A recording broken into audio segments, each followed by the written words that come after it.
Bueno, pues vamos a dar paso ya, como decíamos, a la primera ponencia, pero primero les voy a hacer un breve recorrido por la trayectoria de José Manuel Rodríguez González. Él es presidente, como saben, de la Denominación de Origen Protegida Ribera Sacra. Nació en el año 1956 en Sober, en Lugo. Fue concejal en este ayuntamiento desde 1983 a 1999, responsable de la organización de la Feria del Vino de Amandi durante 8 años, siendo esta el germen de la actual denominación de origen.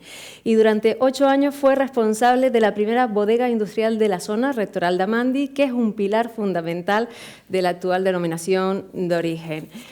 Pues es presidente de la denominación desde sus comienzos en 1991 como Vino de la Tierra, en 1996 tras la declaración de la Ribeira Sacra como denominación de origen, sigue al frente de la misma como presidente, siendo reelegido en las elecciones de 2012. El 16 de mayo de 2013, Su Majestad el Rey Don Juan Carlos I y en su nombre el Ministro de Agricultura, Alimentación y Medio Ambiente concedieron a don José Manuel Rodríguez González el título de Cruz de la Orden del Mérito Agrario, Pesquero y Alimentario en la sección de Mérito Agrario. Y en la actualidad es también vicepresidente de la Conferencia Española de Consejos Reguladores de Vino. Vamos a darle ya la bienvenida, todos lo conocen, a José Manuel Rodríguez González y el título de su ponencia, Ejemplo de éxito en zonas de viticultura heroica, la Ribera Sacra. Un aplauso.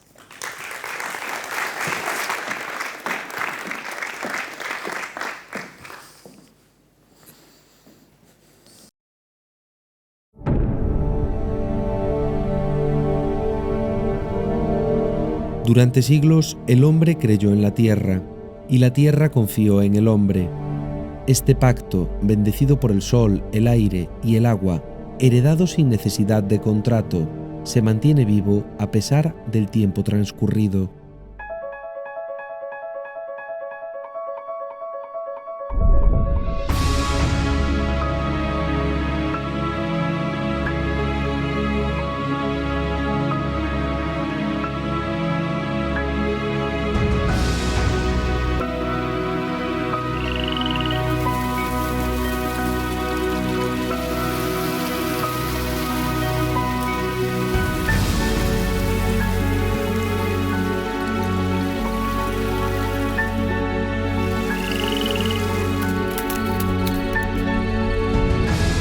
Hay una Galicia donde su orgullo está en el vino, donde se puede navegar sin preocuparse por las mareas y donde la montaña se impone sobre la costa.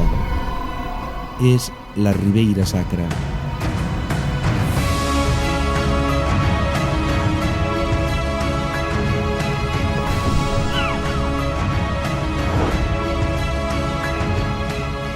La Ribeira Sacra es sin duda alguna uno de los tesoros de la península ibérica. Es un lugar cargado de historia, de montes mágicos y de vino. La leyenda cuenta que el vino de estas tierras era llevado a Roma como bebida para los césares. Los ríos, que perforan la orografía hasta convertirla en prodigio, favorecen la maduración de las uvas. El cultivo de la vid constituye todo un espectáculo. Ribeira Sacra es uno de los referentes más espectaculares dentro de lo que se denomina viticultura de montaña.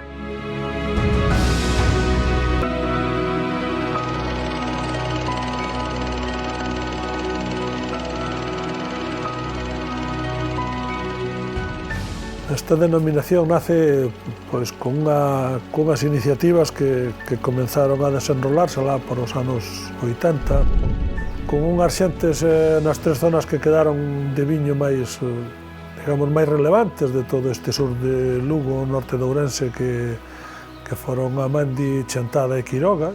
Era entender dunha maneira conxunta unha comarca. Foi unha revolución moi importante. En 25 anos hai que pensar que un cambio agrícola pode levar 50, ou 60, 80 anos. Ribeira Sacra se establece como denominación de origen en 1996. Empezouse con 14 bodegas, con 200.000 kilos controlados e estamos no orden dos 5 ou 6 millóns de kilos, dependendo dos anos. La denominación de origen Ribeira Sacra está dividida en 5 subzonas: Amandi, Chantada, Quiroga Vivei, Ribeiras do Miño y Ribeiras do Sil. Predominan las variedades tintas, entre las que destaca la excelente mencía, auténtica piedra angular de la viticultura de la Ribeira Sacra. Apoyámonos esencialmente nas variedades tintas, concretamente na mencía, porque sabíamos que esa sí nos aportaba singularidade e calidade, que combinan moi ben ca gastronomía e ca maneira de vivir da nosa terra. Tomámonos con unha ventaxa fundamental, que temos unhos viños feitos con unhas variedades que non ten ninguén. Que lle dá esa singularidade única aos tintos de Ribeira Sacra, que eu creo que son por excelencia os tintos galegos. Vinos de gran calidad que se caracterizan por su frescura y personalidad. Es el trabajo de generaciones ancestrales de unos viticultores, de unas personas con su medio. Es una viticultura de estas que se han dado a llamar heroicas, ¿no? Yo la llamo de los viticultores alpinistas. Los bancales de reducidas dimensiones, junto con los altísimos desniveles, hace que la producción del vino en esta zona sea extremadamente difícil, dando lugar a unos altísimos estándares de calidad. A Ribeira Sacra leva aquí miles de anos, como leva este territorio. Este é un lugar sagrado, é un lugar máxico, é un lugar donde te encontras coa paz, coa espiritualidade do territorio, e o viño es el que se afirma en nosotros, el que entra, el que nos hace sentir vivencias de nuestra tierra, y es lo que nos hace hablar en vino. Eso es lo que distingue una zona del vino, pero hablan de su vino. É un vehículo comunicativo inigualable.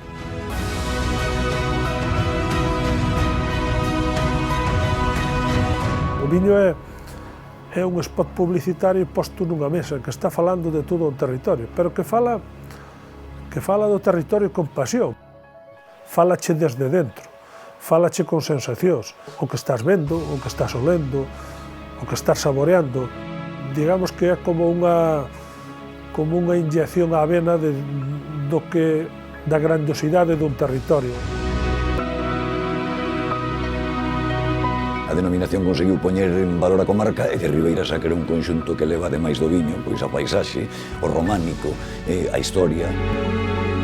Estamos na maior concentración de románico rural de Europa, estamos nun espacio con máis de 200 monumentos catalogados, con unha paisaxe inigualable, pode chegar a sitios onde ve a paisaxe que viu un romano hai 2000 anos. Las zonas que tienen casi exclusivamente vino como esta, no son tierras con vino, no son tierras del vino.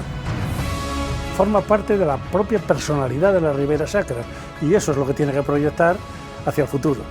Eu creo que futuro, se algunha denominación o temos en Galicia e non ten moitos problemas comerciales, é Ribeira Sacra. Creo que toda a xente que participamos e toda a xente que está hoxe no mundo do viño síntese orgulloso de traballar a viticultura na Ribeira Sacra. El cuidado de la vid, el esmero en la selección de la uva, la utilización de variedades autóctonas, la innovación e investigación tanto en la viña como en la bodega y los rigurosos controles de calidad han posibilitado que Ribeira Sacra sea una denominación de origen de prestigio que desde hace años funciona con gran éxito en los mercados internacionales.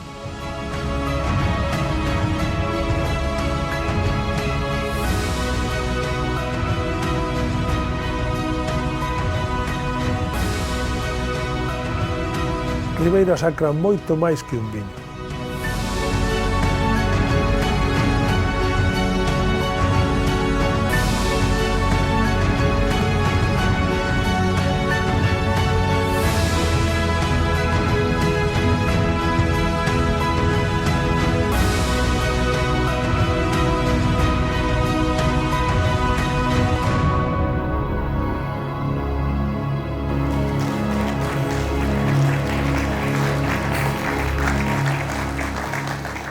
Buenos días. Yo quería comenzar con estas imágenes porque es difícil con palabras plasmar lo que es un territorio y más territorios como son los vinos de montaña, la viticultura en estas condiciones, el paisaje, la ligación del paisaje con el vino, esa cultura donde en las partes del mundo se cultiva el vino y se cultiva en estas condiciones, pues hace también que sea una cultura muy determinada, un espacio donde todas las gentes que vivimos en él pues tenemos un condicionante muy parecido, salvo el idioma, pues encuentra la misma cultura en el Mosel en Alemania que en el Douro, que en el Banjuls, o que en Côte d'Argon o que en la Cinque Terre. Es una forma de vida, es una cultura, es una manera de vivir y de trabajar. Pero voy un poco a profundizar un poco más de lo que se vio en el vídeo, de lo que es la Ribeira Sacra. La Ribeira Sacra comienza en el año 91 y comienza con un abandono de la viticultura, un poco lo que nos pasa en todas partes que estamos en estas condiciones. Los años 50, sobre todo 60, hubo una gran emigración de la gente en Europa a las zonas urbanas. Y digo en Europa porque la misma situación que tenemos en la Ribeira Sacra pues se da en el Priorat, se da en la Cinque Terre, se da en todos estos lugares, se da aquí en estas islas, donde la gente abandonó el vino porque dejó de ser un consumo local, entraron los vinos baratos de otras partes de esos países, en este caso pues en España, pues de zonas de La Mancha, Extremadura, donde el vino es mucho más barato de producir, e hizo que todas estas zonas productivas con unas condiciones difíciles se fueran abandonando. En la Ribeira Sacra pues teníamos 7.000 hectáreas y nos quedamos en unas 500, 600 hectáreas por los años 70 y tantos. En el año 80 y también por casualidad, en el año 81 en concreto, en mi ayuntamiento, Sober, pues un grupo de nostálgicos y de enamorados del pasado y de aquella confluencia que había de gentes que se juntaban alrededor de una feria, esas ferias de pueblo, pues la gran feria del pueblo en mi ayuntamiento era la Feria de Ramos, el Domingo de Ramos, era la gran feria del año. Y entonces pues acordaron recuperar esa feria que era de ganado. Y también llevar vino, pues llevamos a unos productores y juntaron a 13 productores, uno de ellos era yo, en aquel momento, y dijeron, pues lleváis una barrica de un canado son, en nuestra tierra son 32 litros, en otras zonas son 40, pero bueno, era la medida, como una manera de darle fiesta a aquello. La cuestión es que a la feria fueron 2 vacas y un pollino. No fue más ganado. Y no se vendieron, por cierto. Pero aquellas 13 barricas de vino se bebieron en media hora. Se juntaron en el pueblo 5.000 personas. En la Ribeira Sacra no había infraestructura, y digo en la Ribeira Sacra, ya no en mi ayuntamiento, que ni de coña, para darle de comer a aquella gente. Arrasaron con todo, con tiendas, no había que comer, no había infraestructura para darle de comer. Bueno, aquel fue el germen. Se puso en marcha otra feria en otra zona que era Chantada, otra en Quiroga, y pasaron 10 años. La gente llevaba ya su vino, lo embotellaba, y era un día de fiesta, y ese día se vendían pues 5.000 botellas, 10.000, 15.000, y se acababa la historia. Entonces se dijo, esto hay que dar un paso más. Vamos a intentar convencer a la administración para tener una denominación.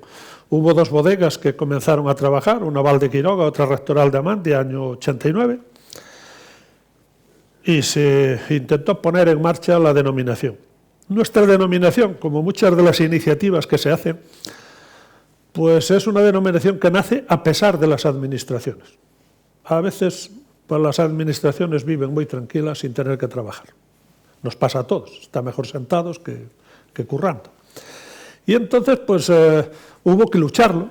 Y bueno, digo, esto no hace más que dar la lata, pues vamos a darle vino de la tierra. Hicimos un reglamento y cantidad de reuniones para hacer un reglamento ya datado, un reglamento que se hizo como denominación de origen. El reglamento era para una DO. Pues se fue creciendo, visteis al principio del vídeo. Empezamos con 200.000 litros controlados y 200.000 kilos, 240 y algo mil.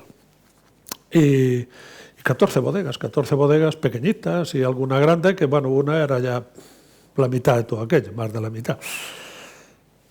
Y se fue trabajando, se fue haciendo, etiquetando, fuimos buscando dinero, fuimos contratando a un técnico para que fuera llevando las cosas, para que fuera llevando los controles.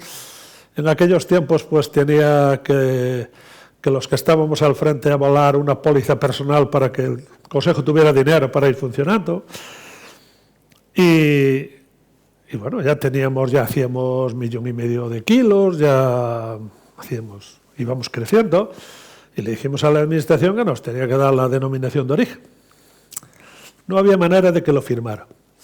Hasta que un buen día dijimos, no, esto se acabó. Le enviamos al consejero una pluma y encargamos unas etiquetas que ponía DOP, denominación de origen provisional. Entonces, o cerraban el chiringuito o lo firmaban. Lo firmaron. Por cierto, esa denominación de origen fue firmada en su momento por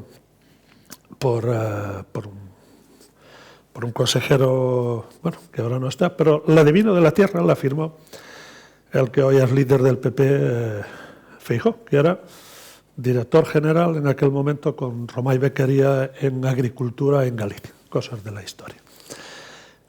Fuimos denominación de origen, fuimos creciendo, fuimos avanzando. En la actualidad pues estamos en los 7 millones, 6,5 millones, 7 millones de kilos. Somos 100 bodegas. Llevamos como unos 10 años, no sé si hay por ahí algunos gráficos, esto donde van pasando. Aquí. Es que yo de tecnología pues lo justo, una tijera para podar y poco más. Vete pasando, ¿cómo va esto? Pasando para adelante, a ver. Estamos viendo pues imágenes de zonas de viñedo. Esta zona en concreto, esto es una zona que se llama Sanfiz. Esto en el año 70 y final de los 70 estaba prácticamente abandonado. Prácticamente todo abandonado. Y se volvió a recuperar por gente que vino de fuera, de la zona de Chantada. Se volvió a recuperar porque dijeron, es una zona muy bonita para poner una casita, hacer un viñedo y hacer nuestro vino, ir de merienda. Y empezaron a hacer casitas y a recuperar viñedo. Pasaba la carretera y lo hicieron, ¿veis?, al lado de la carretera. La otra parte no era también viña, no tiene carretera, no hay viñedo. Es decir, es una cuestión que también hay que tenerla muy en cuenta. Si queremos que se desarrollen las cosas, la gente tiene que poder llegar a su finca en coche, si no, no se desarrolla. Porque a veces parece que las cosas funcionan con iluminación divina y bueno, la iluminación divina está bien, pero las cosas hay que hacerlas y hay que tener los medios. Entonces, cuando ahora estábamos, por cierto, negociando para lo de Patrimonio de la Humanidad, el año que viene seremos Patrimonio de la Humanidad. Y enfrente hay un monasterio increíble que es San Esteban de Ribas de Miño. Increíble, un rosetón inmenso de 6 metros, una pasada. Entonces, estos decían, bueno, pero es que este paisaje hay que tirar las casetas. Y digo, ¿y por qué? ¿Cuál es el motivo? Entonces, bueno, pero es que no cumple la función de que es agrícola, sí, pero han mantenido el paisaje. Es decir, puede ser que tengamos que decir, miren, pues todos los tejados serán de teja roja, las fachadas serán de este color y no podrá pues tener una altura de no sé cuánto. Regulémoslo. Pero la cuestión no es una foto fija, porque los que vivimos en estas tierras tenemos que modular el territorio según nuestras necesidades en cada tiempo. A lo mejor dentro de 50 años pues hay cerezos, o almendros, o olivos, porque la economía, a los nativos, a los que mantienen el paisaje, pues necesitarán dedicarlo a esas cosas. Lo importante es que se mantenga el paisaje, que se mantenga la estructura y que la gente viva dignamente de su trabajo en el territorio. Ese es el ideario, es decir, no puede ser el ideario de una foto fija. Dice, esto lo vi hace 30 años y sigue estando igual. Eso vale un castillo, una iglesia románica, pero la tierra donde se trabaja se va modulando según se necesita. Las bodegas, como veis, a partir del año, empezamos con el 92, ya metimos a todas las pequeñitas que estaban, porque en el 91 fue primera cosecha, y después nos estabilizamos en las 100 bodegas. 90 y algo, 100. Es lo que llevamos, pues como veis, desde el año 2000, más o menos. Viticultores lo mismo, unos 2000 y pico. Tenemos una cuestión que también pasa mucho en todas estas zonas de montaña. Nosotros nos bebemos 2/3 del vino que producimos, es decir, damos ejemplo. Tenemos 2.600 hectáreas, dentro del Concejo hay 1.300, esas 2.600 producen unos entre 15 y 20 millones de kilos y el Concejo controla 6-7 millones, por tanto el resto se bebe, que ya está muy bien, vamos, es una manera de apoyar el producto local. Es lo que, el tanto por ciento de lo que supone en Galicia, son imágenes del SIL. En hectáreas, pues pasa un poco lo mismo, es decir, nos mantenemos dentro del Concejo sobre las 1.200. Tenemos un caso único que le costó un montón a entender a la Administración.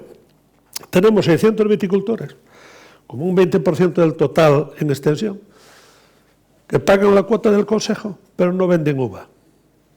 Y tienen un representante, porque si están dentro de la sociedad, pues tienen un representante. Es una cosa extraña. Pagan la cuota al Concejo, 80 euros hectárea, pero no venden uva. Están allí por apoyar la causa.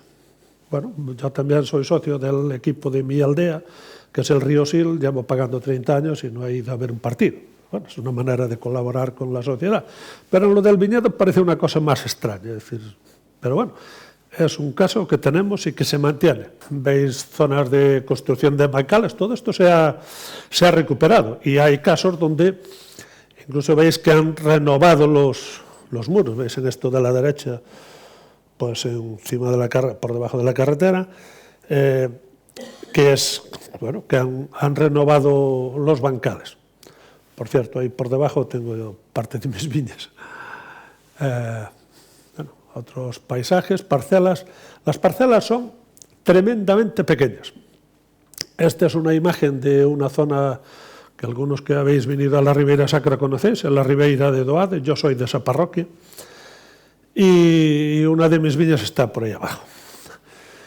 Y en esta época, sobre todo, ves la parcelación por los colores, ¿no? La cantidad de parcelas. La Ribeira Sacra somos 11.000 propietarios. Esos 11.000 propietarios tenemos 41.000 parcelas. Dentro del Concejo estamos 2.200 propietarios y esos tenemos 12.000 parcelas. Eso da una idea de la dimensión, de la parcelación de la propiedad. Aquí también lo vemos, ¿no? En los colores vemos la diferencia de unas parcelas a otras, se ven perfectamente. Son viñedos, pues claro, de muy difícil acceso, aunque hay pistas, se montaron monorraíles y maquinarias. Lo cierto es que pensar que la pendiente media es la pendiente media de una escalera de un edificio, esa es la pendiente media.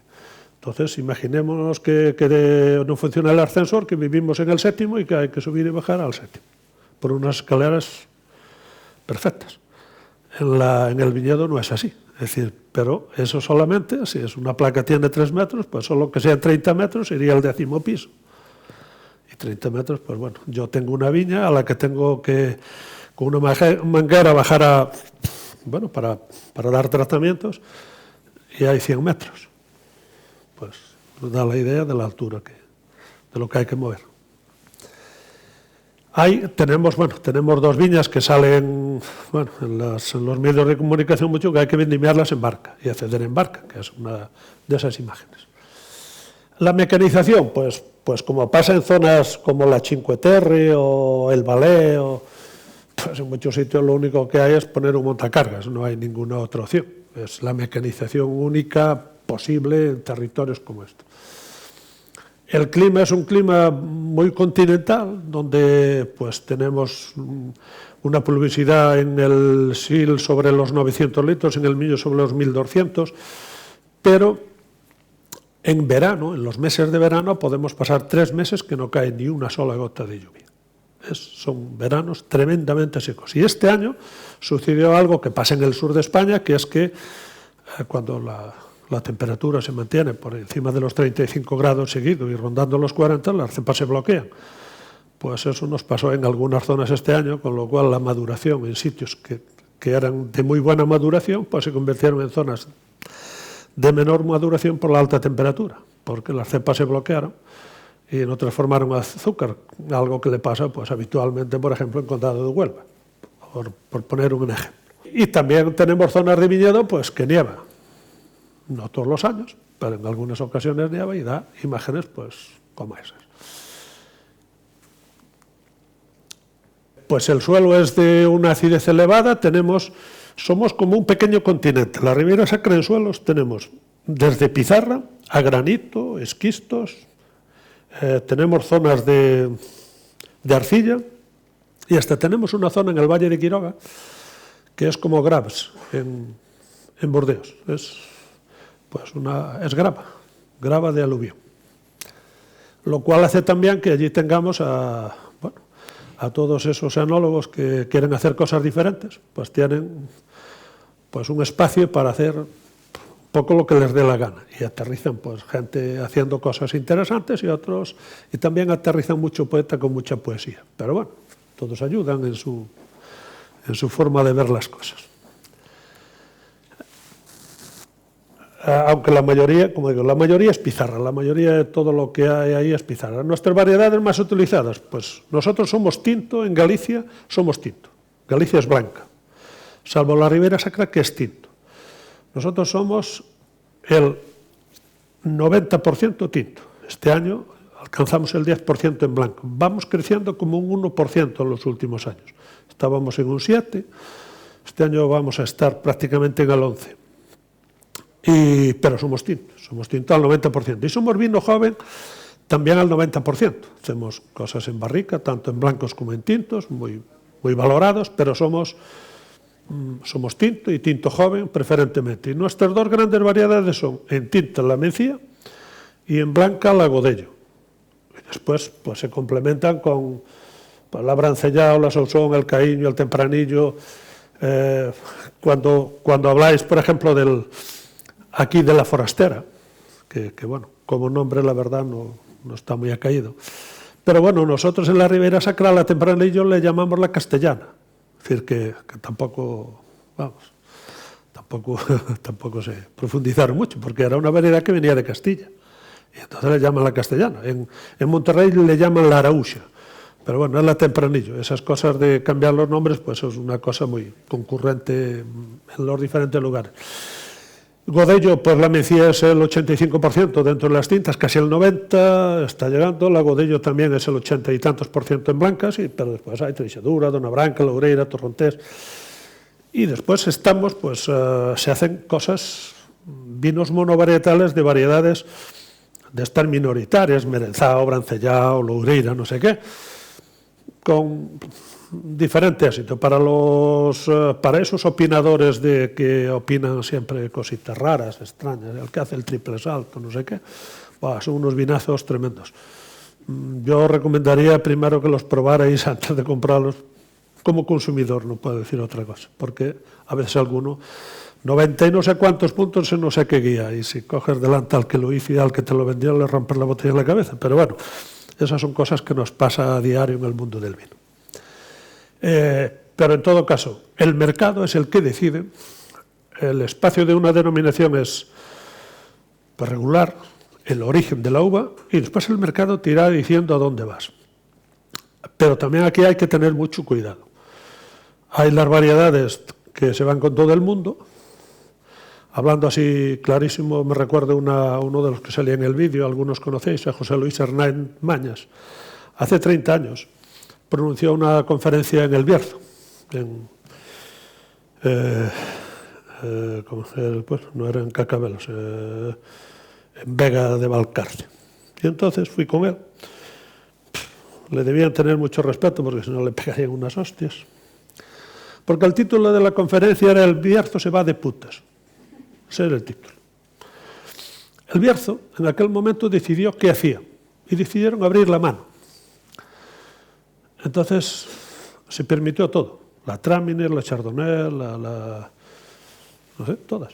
La Merlot, la Cabernet, las variedades que hay en todo el mundo. Y tienen grandes vinos, pero no tienen identidad. Tuvieron que volver atrás ahora a la Mencía y a la Godello, que es lo que le da identidad, porque al fin y al cabo cada denominación no es una cuestión de hago este vino que guste más o menos, sino hago una cosa diferente. La única opción que tenemos las denominaciones es que estamos en sitios pequeños y difíciles, que no podemos competir con las grandes extensiones, es hacer cosas diferentes. Si hacemos cosas como los demás, olvidarse, no hay futuro. Y eso, pues no hay nada más que ir a mirar lo que hacen en otras partes. Yo cuando me hablan de las grandes denominaciones francesas digo, oye, es que te vas a la Champagne y hay 3 variedades. No hay 300, y es la Gran Champagne.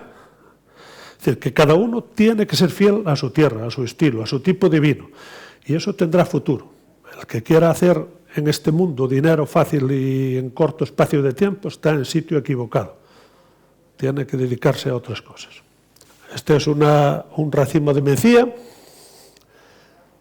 Un poco, pues bueno, las gráficas de cómo fueron evolucionando, los embotellados, las diferentes variedades, como, bueno, como se van, por ejemplo, la garnacha pues va bajando, algunas de estas otras, pues bueno, se van ahí, la Godello, que es la variedad blanca pues por excelencia, a su evolución en kilos, veis que va subiendo, que es la principal y va subiendo. El Albariño se va ahí manteniendo, subiendo un poco, es un territorio y la treixadura, pero hablamos de muy pocos kilos en estas variedades. O la Dona Branca, o Torrontés, Loureira. Ahora, desde hace 2 años se empezó a utilizar la Blanca Legítima. La Blanca Legítima es una variedad autóctona que da unos vinos increíbles, diferentes, singulares. Es más utilizada en la zona en la costa, en Betanzos, en Negueira, en Asturias, en la zona del Navia, y en Cangas. Y es una variedad más de ciclo corto, con unos vinos increíbles, con un aroma y una fuerza tremenda, y que tiene un futuro, creo que extraordinario. En nuestro territorio hay que plantarla en sitios no muy demasiado soleados, porque es una variedad que puedes trabajar con ella lo que quieras, porque tiene fuerza, tiene cuerpo, tiene estructura, tiene aroma. Los kilos obtenidos, pues en el 21 fueron 6 millones. Nosotros fuimos creciendo así como cada 10 años pegamos un salto de 1 millón de kilos hacia arriba.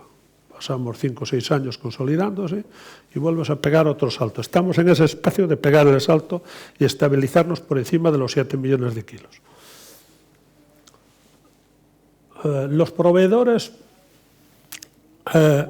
hay una gráfica, es decir, se ha ido dando una circunstancia sin que interviniera ninguna administración, intervino la economía, que es que perdimos casi 1000 viticultores, pero subimos la extensión. Es decir, los propios viticultores han ido cogiendo viñedos unos de otros y han ido aumentando su espacio de territorio en el viñedo, sin que hubiera pues, ni una concentración ni ningún apoyo de ninguna administración. Se hizo de forma natural en base a la economía.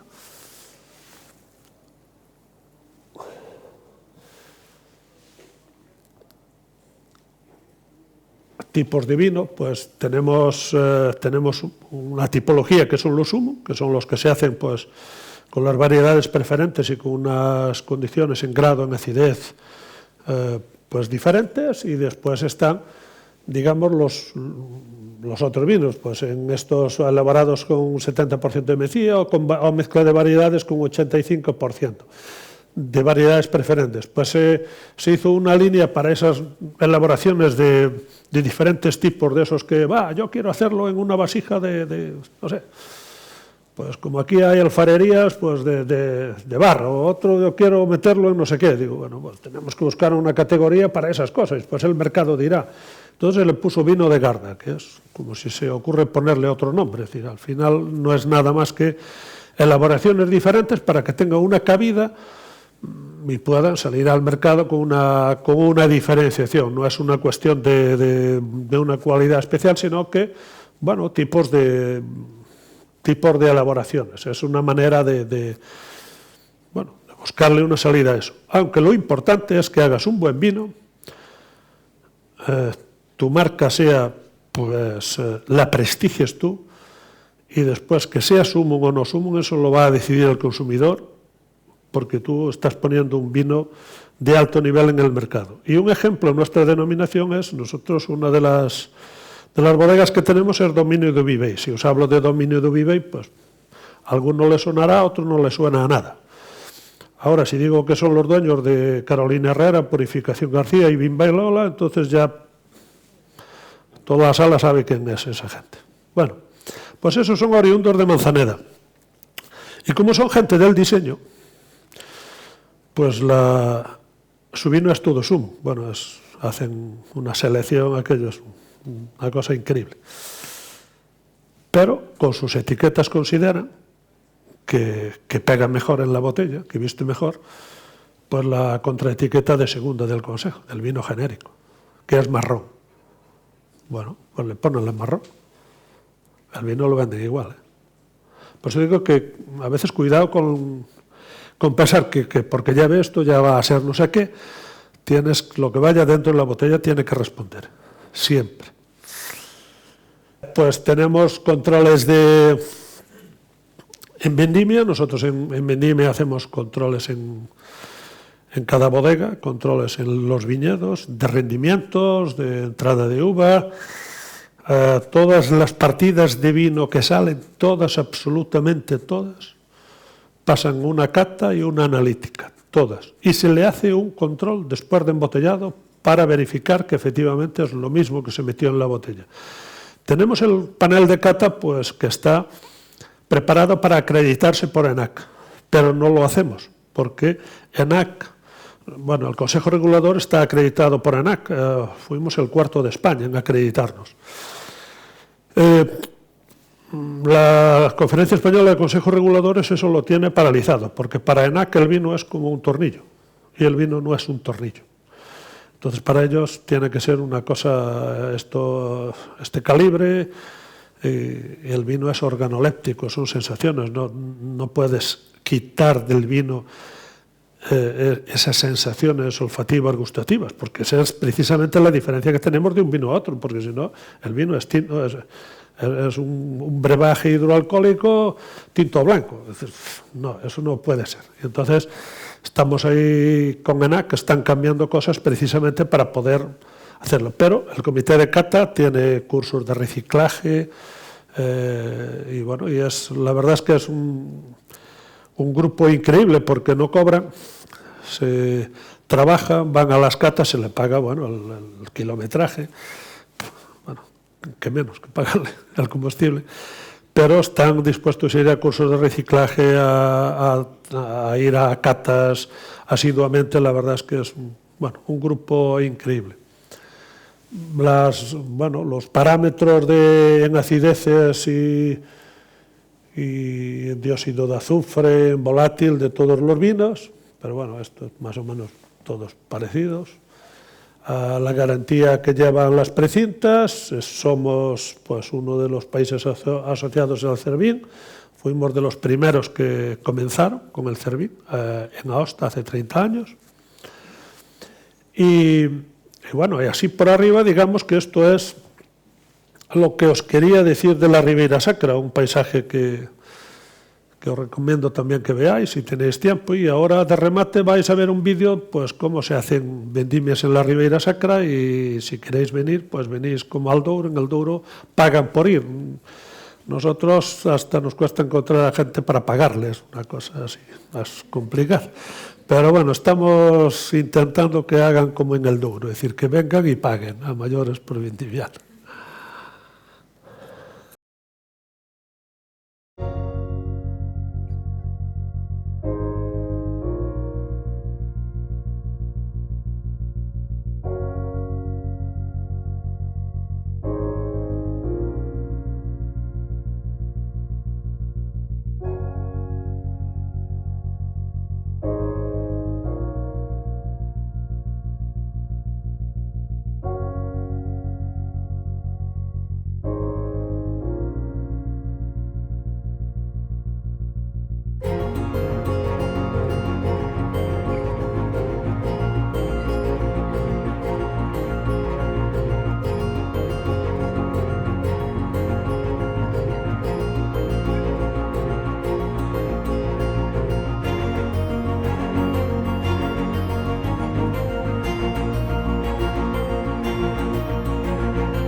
Pues creo que os dejé 10 minutos más para café, porque ahora era una hora. Hemos ido muy bien en tiempo, y como quedan esos 10 minutos para la pausa café, vamos a aprovechar y que el público, si lo desea, pues aproveche que está aquí con nosotros y nos haga llegar sus preguntas.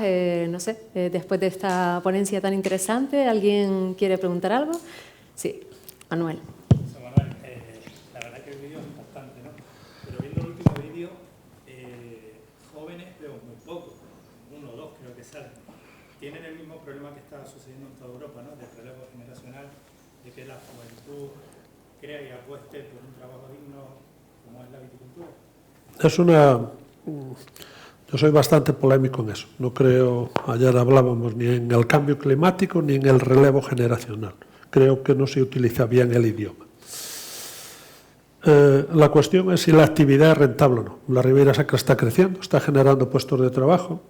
A mí me gustaría pues, que la gente del territorio se quedara. Hoy pues, se está quedando. Mi hijo, por ejemplo, trabaja en una bodega en viticultura y le ayuda a su padre, pero podría quedarse con mi bodega.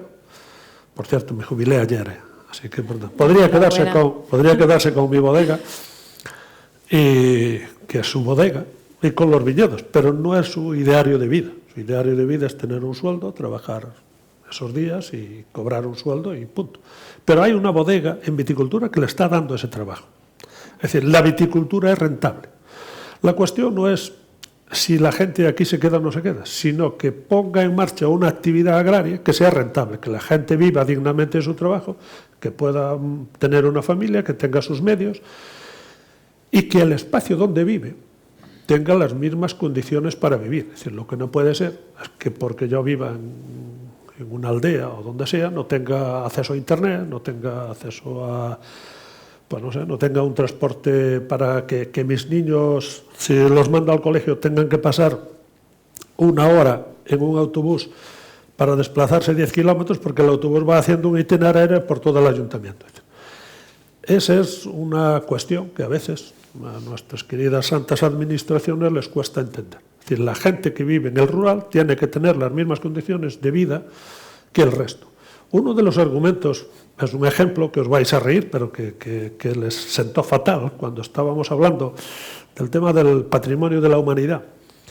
Esas casetas que vimos en la primera foto, esa zona de viñedo, Si os digo el por qué, pues les parecía que había que tirarlas, pues partiríais de risa.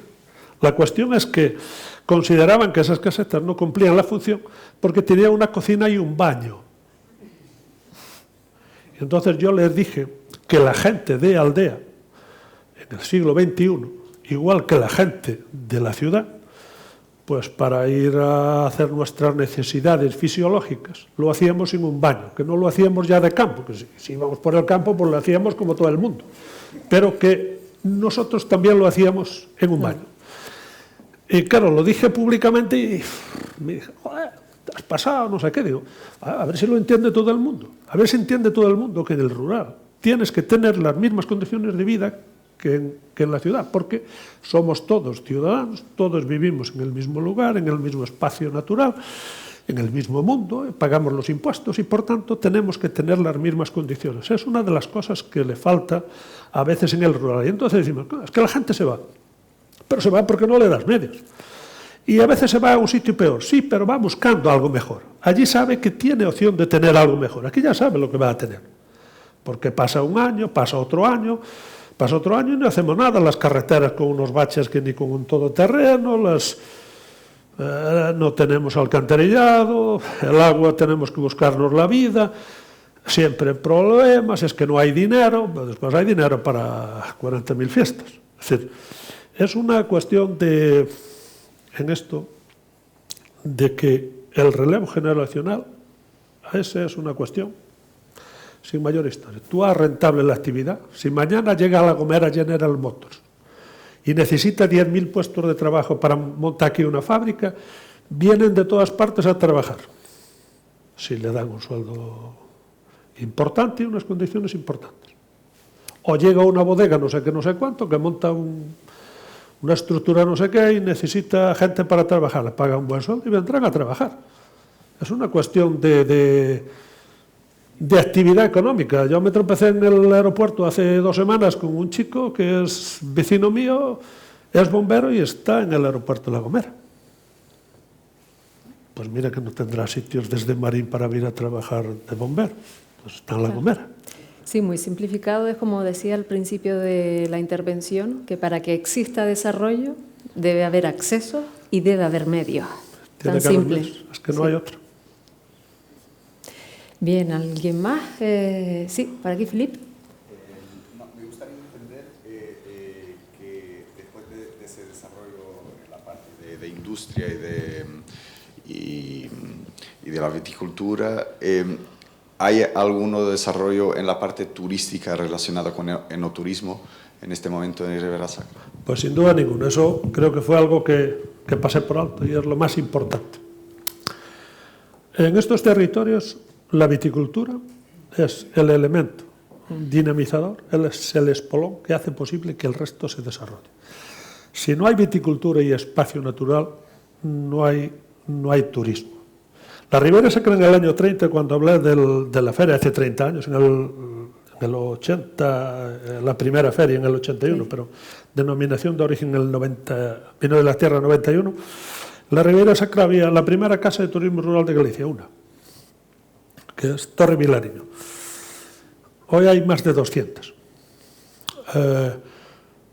No había un hotel. Hoy hay 2 paradores nacionales, hay un balneario, si digo 20 o 30 hoteles, restaurantes. Solamente en catamarán, ese catamarán que vimos pasando por ahí, solamente en ese, y hay 4 catamaranes, este año pasaron 50.000 personas. En la bodega Regina Viaro tuvo 30.000 visitas, una bodega en la Ribera Sacra. Ese gran desarrollo, esa ligazón del territorio, del paisaje con el turismo es absolutamente primordial. Es la manera de que se desarrolle, porque si no, es como una isla, es como la ínsula de Barataria del Quijote, es una ínsula que está allí que no, tiene que aglutinar todo eso. En la Ribera Sacra genera mucho más dinero el turismo que el propio vino, que factura unos 30 millones de euros, tampoco es para tirarlos, pero el turismo genera bastante más y genera infinidad de puestos de trabajo, de movimiento, de venta de cosas. Eso es una cuestión absolutamente básica. Si os miráis el desarrollo, por ejemplo, de Aosta, que es una zona y la población que tiene al lado, pero Aosta hace 30 años era nieve una parte del año y el resto estaba abandonado. La propia ciudad de Aosta estaba la mitad de ella abandonada. Hoy en día es pues, una ciudad bollante, abierta, que mueve gente todo el año por el turismo, por ese turismo ligado al vino y ligado al territorio. Es absolutamente básico. Un turismo sostenible. Bien, sí, una más por aquí. Solo por tener una idea de la dimensión, lo que son los viticultores, la superficie que maneja cada viticultor, un poco los rendimientos que suelen tener por hectárea, los precios de la... Nosotros tenemos en el reglamento en las tintas hasta 9.500 kilos hectárea, en las blancas hasta 12.000. Se da en algunos casos, no llegas en las zonas de más pendiente, difícilmente se pasa de los 6.000-7.000. Pero al final es lo que dicen los franceses, nunca te hablan de kilos, ni de litros, ni de botellas. No. La única cuestión que hay que tener en cuenta, y tampoco lo dije al principio, pero lo digo ahora al final, esto es economía. Yo estoy hablando aquí porque soy representante de un territorio que económicamente funciona. Y si no, no estaría aquí. Entonces, la cuestión es, ¿cuánto dinero me produce una cepa o un metro cuadrado de viña y cuánto dinero me produce una botella? La gran denominación del mundo rentable es la champaña, es la envidia de todos, de todo el mundo. No hay ninguna denominación en el mundo con la rentabilidad de la champaña. Una hectárea de viñedo, si se vende, que no se vende, cuesta 2 millones de euros. Y son 32.000 hectáreas. Y no son 1.000 propietarios, ni 2.000, no, son 28.000. Entonces la cuestión es cómo hago posible rentabilizar cada viñedo. Está claro que si es un poco mayor, pues voy a ahorrar un dinero, me va a ser más fácil.